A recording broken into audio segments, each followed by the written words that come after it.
అమరావతిలో రాజధాని పనుల పునఃప్రారంభం, ప్రపంచ బ్యాంక్ ఏడిబి నిధుల సాయం. టీడీపీలో చేరనున్న ఆళ్ల నాని. 3 సార్లు ఎమ్మెల్యేగా, మంత్రిగా, ఉప ముఖ్యమంత్రిగా పనిచేసిన నాని. కేంద్ర మంత్రులతో కలిసి ది సబర్మతి రిపోర్ట్ చిత్రాన్ని చూసిన మోదీ. డేవిడ్ సిబియన్. సీఎం చంద్రబాబుతో ఒక రోజంతా గడిపిన ఎన్ఆర్ఐ ఉన్నం నవీన్. తడిచిన ధాన్యం కొనుగోలు చేయండి, ఫెయింజల్ తుఫాన్పై ఏపీ సీఎం చంద్రబాబు సమీక్ష.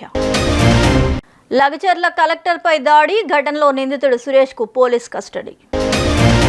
మత్తు పదార్థాలు కలిపి మావోయిస్టులను ఎన్కౌంటర్ చేశారనేది అబద్ధం, తెలంగాణ డీజీపీ.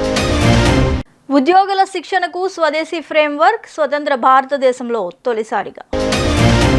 దక్షిణాదిలో పార్లమెంట్ సమావేశాలు, ఒక సెషన్ దక్షిణాదిలో నిర్వహించాలని వైసీపీ ఎంపీ కొత్త డిమాండ్. సరికొత్తగా తెలంగాణ తల్లి విగ్రహం తయారీ, తెలంగాణ పల్లెతనం ఉట్టిపడేలా విగ్రహం.